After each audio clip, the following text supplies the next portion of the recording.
তুই একবার আমার বিরুদ্ধে ভোটে দাঁড়া, হয় ভাঙড়ে নেয় ক্যানিয়ে। তুই যদি ভাঙড়ে দাঁড়াস, আমি ভাঙড়ে ক্যান্ডিডেট হব। তুই যদি ক্যানিয়ে দাঁড়াস, আমি ক্যানিয়ে ক্যান্ডিডেট হব। তুই যদি বারুইপুরে দাঁড়াস, আমি বারুইপুরে ক্যান্ডিডেট হব। আজকে আমি দায়িত্ব নিয়ে এখানে বলে যাচ্ছি, সুন্নতি লেবাসটা খুলে ফেল। আহলে সুন্নতের পতাকাটা খুলে ফেলে আইএসএফ এর ঝান্ডা ধর, না বিজেপির ঝান্ডা ধর। তুই কত বড় মায়ের লাল হয়েছি রাজনৈতিক ভাবে, গণতান্ত্রিক ভাবে আমরা দেখে নেব। লজ্জা করে না? দাদা হুজুরের নামটাকে এতদিন বিক্রি করে খাচ্ছিল, এখন নবীজির নামটাও বিক্রি করে খাওয়ার চেষ্টা করছো। আবার বলে আমার নামে দরুদ পড়ো, কাফের মুনাফিক। লজ্জা করে না? বলে আমার মুখের দিকে চাইলে গুনাহ মাফ হয়ে যাবে। কোন হাদিসে কোন কোরআনে লেখা আছে? আমি আইএসএফের দালালদের বলতে চাই। বলে আমি নূরে তৈরি। আমাদের এখানে মুসলিম ভাই বোনেরা যারা আছে আমরা জানি, আমি শ্রম পর্যন্ত পড়াশোনা করেছি, আর এক দু ক্লাস পড়লে আমি টাইটেল মাওলানা হয়ে যেতাম। আমরা এইটুকু জানি যে নূরে তৈরি হয় ফেরেশতা, আগুনে তৈরি হয় জিন, আর আদম জাত মানে মাটির তৈরি। তুমি এত বড় উদ্যোক্তা, এত বড় অহংকার, এত বড় কাপুরুষ, নিজের নামটা জাহির করার জন্য আজকে নিজে বলছে আমি নূরে তৈরি। ঈমান আছে তো? আমি আইএসএফ এর দালালদের বলছি, যারা যে বলে চিৎকার করে, যারা কাপুরুষের পিছনে আল্লাহু আকবার দেয়।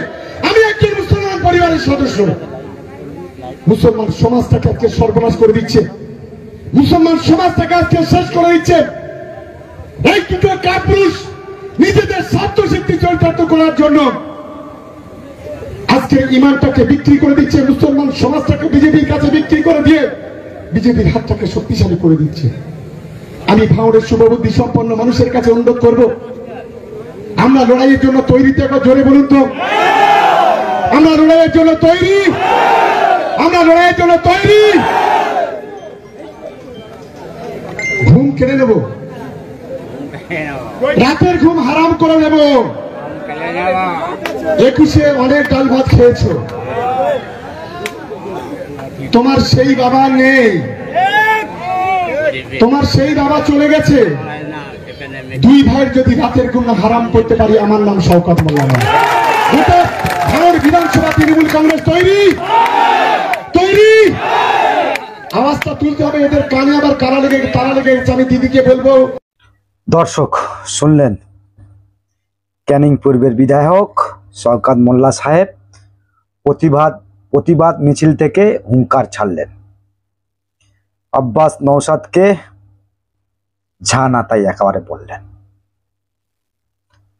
আব্বাস সিদ্দিকী সাহেব ভাঙড়ে ধর্মীয় জলসা থেকে তিনি বলেছেন, প্রয়োজনে রাজনীতিতে নামবো এবং যে বেশি উৎপাত করছে তার ঘাড়ে চেপে বসবো। তিনি বলেছেন, এটা অস্বীকার করার জায়গা নেই। তো আরো বলেছেন, শওকত মোল্লার কথা যখন সাংবাদিক বারবার প্রশ্ন করছিল, কথা বলছিল, আওয়াজ তুলছিল, তিনি বারবার বলেছেন যে ও সমস্ত মানুষের কোনো আমি দাম দিই না, ওই জাহান্নামের কুকুর ছাড়া কিছু নয়।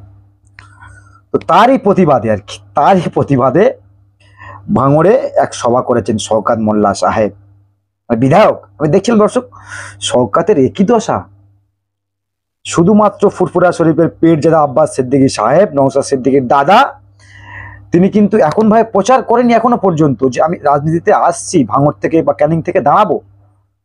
তার আগে শওকত মোল্লা সাহেবের হয়ে গিয়েছে। চোখ মুখে যে অবস্থা, ছলছল করছে। আরে ভাই, রাজনীতির ময়দানে যদি আব্বাস তিনি আসেন, তিনি লড়াই করেন, ভাঙড়ের ক্যানিংয়ের মানুষের যদি ভোট না দেন, হেরে যাবেন, ফুরফুরা ব্যাক চলে যাবেন। তো এত ব্যক্তিগত আক্রমণ কেন?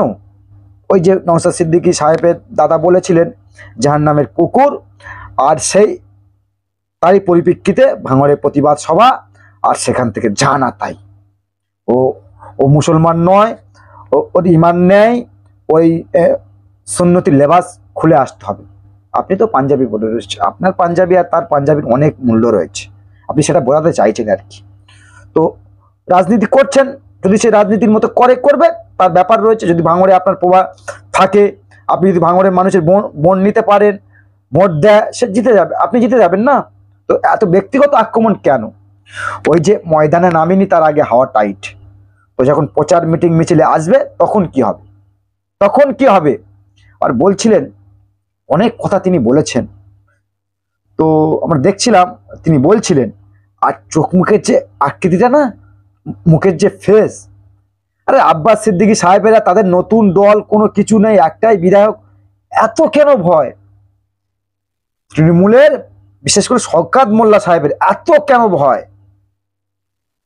যদি এত ভয় লাগে, বলছেন যেখান থেকে আব্বাস দাঁড়াবে, ক্যানিং থেকে দাঁড়ালে ক্যানিং থেকে লড়াই করবেন, আর ভাঙড় থেকে দাঁড়ালে ভাঙড় থেকে তিনি তার বিরুদ্ধে লড়াই করবেন। আরে তার ভাই নওশাদকে আপনার সরকার রুখতে পারছে না, আপনার সরকার তার ভাইকে রুখতে পারছে না, আপনারাও রুখতে পারছেন না, তার নামে সব অনেক মিথ্যে মামলা টামলা হয়েছেন। আর তাকে রোখার চিন্তা ভাবনা এখন থেকে, 26 এখন বহু বাকি 26-এর যে ভোট আর কি, এখন থেকে সব কৌশল শুরু হয়ে গিয়েছে, কৌশল শুরু করে ফেলেছেন। তো সেটাও সময় কথা বলবেন। আব্বাস সিদ্দিকী সাহেবের যে কথা বলার ধরন, তারই পরিপ্রেক্ষিতে শওকত মোল্লা সাহেব এমন মন্তব্য তিনি করেছেন। তো রাজনীতি মহলে চর্চা আর কি আসছে। দর্শক কি বলবেন?